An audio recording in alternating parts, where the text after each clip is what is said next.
I absolutely love this season because it has a mix of both the hot weather crops, some of our eggplant, some of our peppers still growing nice and strong, but then we have lots and lots of our brassicas planted, which we'll be harvesting throughout the late fall and early winter. All of this, what you see here, is broccoli. Broccoli has a little bit more of the ridges in the leaves. And then when you look at the cauliflower, they have those really big pointy leaves. And this cauliflower is already starting to close up so that she can start putting on her fruit, or I should say her vegetable, right? We've got some celery growing in here. Now celery, this is not the celery that you grow at the store. This is that stalk celery that is so tasty and delicious, where you love to use the leaves as a garnish. They are so potent. Like I said, over here, we've got still some eggplant that is thriving in this cooler weather. My eggplant does not do great in the summer because those flea beetles eat it up, but the flea beetles have since left with this cooler weather coming in. More of those beautiful brassicas, lots of broccoli and cauliflower, but underneath all of those, I love to reseed dill that has flowered from the summer, and that way you can be eating dill throughout your fall months. Same thing with parsley. Parsley, this is flat leaf parsley. It's a 2-year crop, and in this 2-year crop you can get tons and tons of stalks from your parsley. So you can always reseed in the fall, let it that second year bolt and produce seeds, and then you'll have a life's worth of parsley seeds, if you will. This is my favorite. It's called Hantatsoi. It's flowering broccoli, and it's really getting close to those flowers. Same here. I have some beautiful lettuces, some cabbage. Something that takes a little bit more time and patience are leeks, but there is a great time in the fall to plant them. And then early next spring, you'll have beautiful thick leeks that you can use in all of your wonderful dishes. It's a great time to also plant some carrots. I've got a big succession of carrots growing, and this beautiful leaf lettuce. This is red leaf lettuce coming through here underneath my nasturtium, which is still enjoying the heat.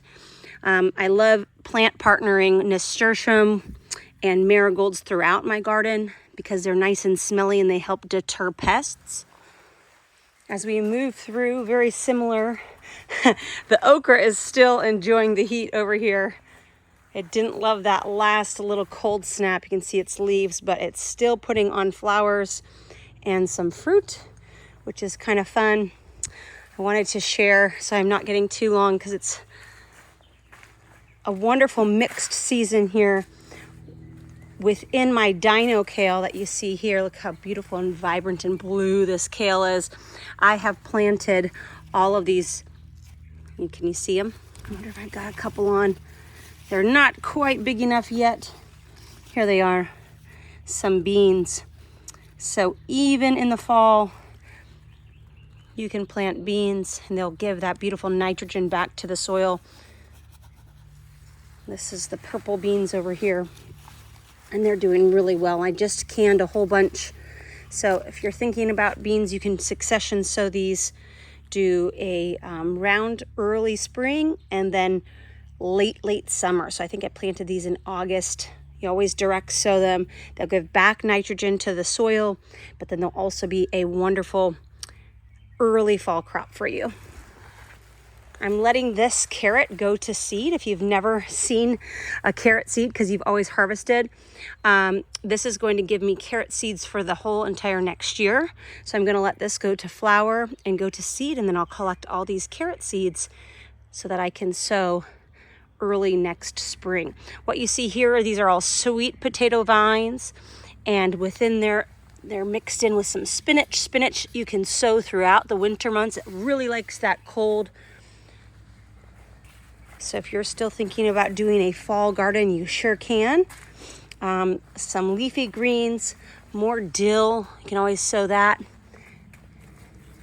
Here's those flowering broccolis that I was talking about. Look how pretty they are.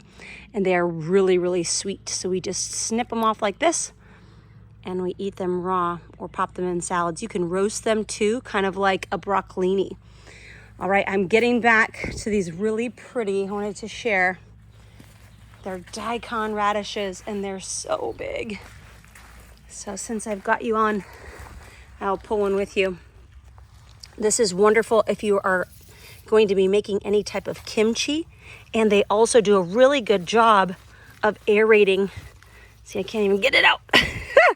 Come on. Come on. Woo! I almost fell back. Aerating the soil. Look how big that is. Wow. So daikon cut up and put into your kimchi is one of my favorite things. So look for kimchi recipe coming soon, because guess who else is ready in our fall garden? Our Chinese cabbage. So I don't want to step here. I've just sowed a whole bunch of carrots and they are coming up. So I don't want to step here. I'm going to step around and share how beautiful she is. So she is ready to pick. She has closed all the way up. These outer leaves actually look really great. Not a ton of bugs have eaten them. We don't spray our crops with anything. So I will cut her from the bottom and harvest her probably after the next cold snap, so it gets a little sweeter. And we've got some in here. I've sowed some celery. Celery will grow throughout the winter months as well, so you can sow it and then harvest it in the spring. I wanted to share one of our favorite as a family, some Swiss chard here. Our favorite vegetable is kohlrabi. Look how big and beautiful these are. It's hard to, I wonder if in the shadow here, let me flip you. Here we go. Look how pretty those are. Lots of great kohlrabi recipes, but we just love them. They're kind of like if broccoli and apple had a baby. They're super crunchy. So this is a look at the hoop. We've got a lot of roots, a lot of brassicas, a lot of greens growing right now. And all of what you see will take us all the way through February, because we have this nice high tunnel to keep things warm. And if stuff were to get a really deep frost, then we would just cover each row with cloth throughout the winter. So stay tuned on here. I'll see what is blooming or growing from this in November. We'll see you then.